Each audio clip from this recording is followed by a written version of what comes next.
Good evening, Assalamu alaikum wa rahmatullahi wa barakatuh, and welcome back to Hilaal Live. My name is Fahraaz Patel.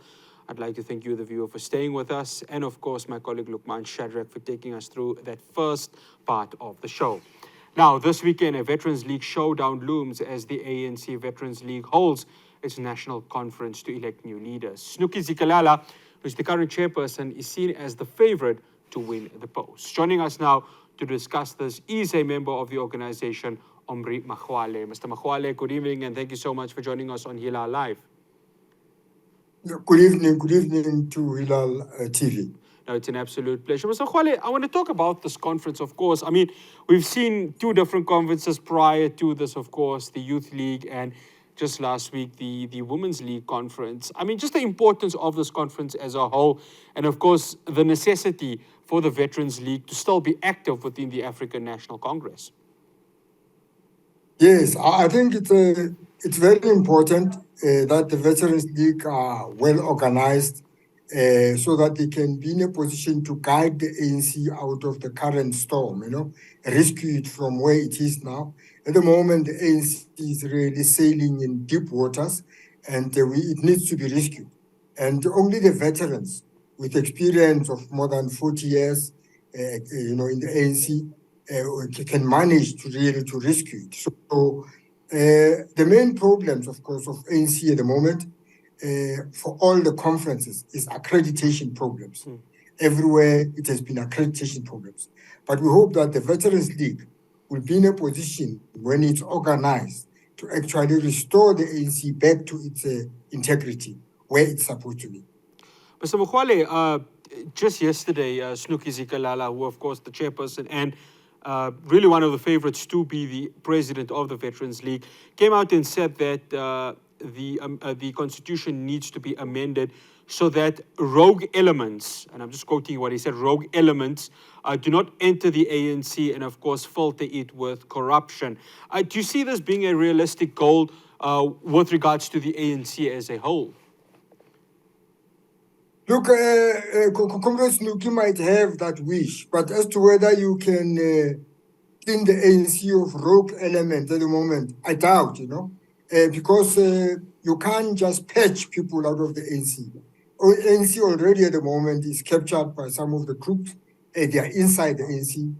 They are part of the ANC machinery. So it's not easy you can't patch them, you can't remove them, because who is holier in these circumstances? And this is why we have proposed that we should change the electoral law inside the ANC, how we elect leaders, so that the members collectively can clean the ANC through elections, because that's the only way we can clean the ANC without bloodshed, through elections. But besides that, other than that, I don't think you can remove so-called rogue elements in the ANC at the moment. Because you have to remove them, if you have to clean the ANC, you have to remove them constitutionally through reforms or through the methods that are acceptable without bloodshed. And I don't see it happening at the moment. But I think it can only happen when we reform the internal electoral laws.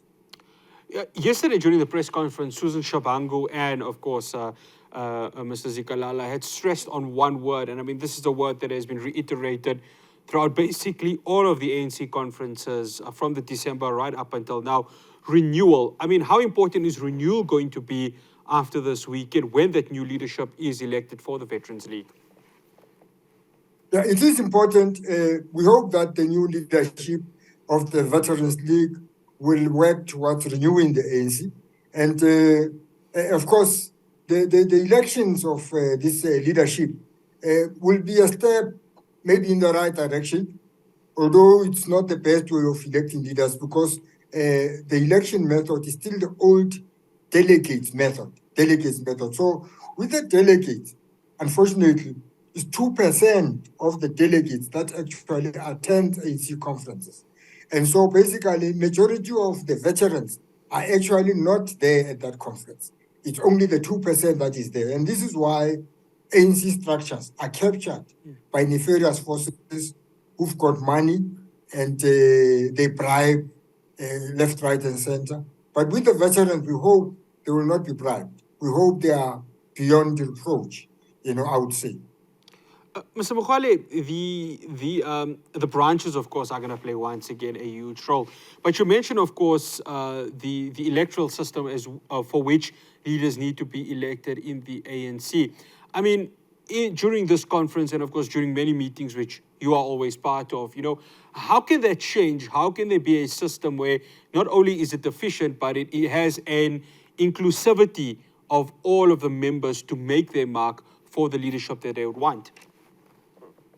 Yeah, for that to happen, we need to, ANC works according to resolutions from the branches, from the structures.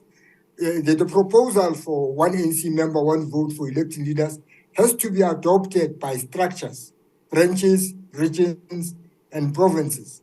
And once it's adopted, then it will now become a resolution that will be included in the ANC constitution. But at the moment, it has not been adopted. It has just been put on the table for consideration.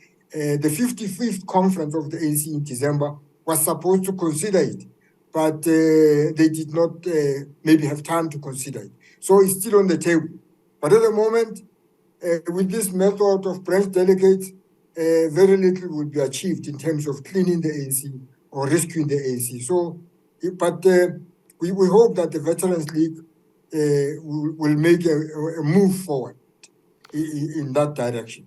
Mr. Makgoale, one final question. Whoever the leadership is coming out of this weekend, what is the priority for them, of course, in trying to make sure that the interests of the veterans within the party are looked after?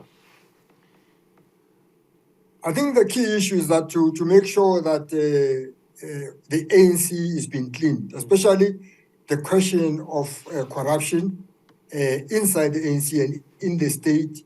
The Veterans League must find a way to make sure that the ANC is cleaned, the ANC and the state are clean. Because without cleaning the ANC, without cleaning the state, the possibility of ANC winning elections next year, especially in two provinces, KwaZulu-Natal and Gauteng, is in doubt. Is in doubt. So they have to clean the ANC and clean the state. And so maybe if they help to clean the state, they help to clean the ANC, maybe we have a better chance next year of winning elections in the normal way of winning elections. But for now, KZN and Gauteng are in the borderline. And unless we do something, we transform how we fight corruption inside the state, unless we clean up Eskom, Transnet, Dinel, Post Office, railway infrastructure running, unless we do that, these two provinces are in the borderline, according to my assessment. Mr. Makgoale, thank you so much for joining us here on Hilaal Live. Thank you very much for Hilaal TV. No, it's an absolute pleasure. That's Omry Makgoale. He is an ANC Veteran League member. A conference, of course, happening this weekend for its new leadership. After the break, I'll be speaking to Quentin George. He's the CEO of Bosveld Mines. They are giving opportunities for illegal miners to earn a salary legally and, of course, mine legally. So do stay tuned to Hilaal Live for that conversation.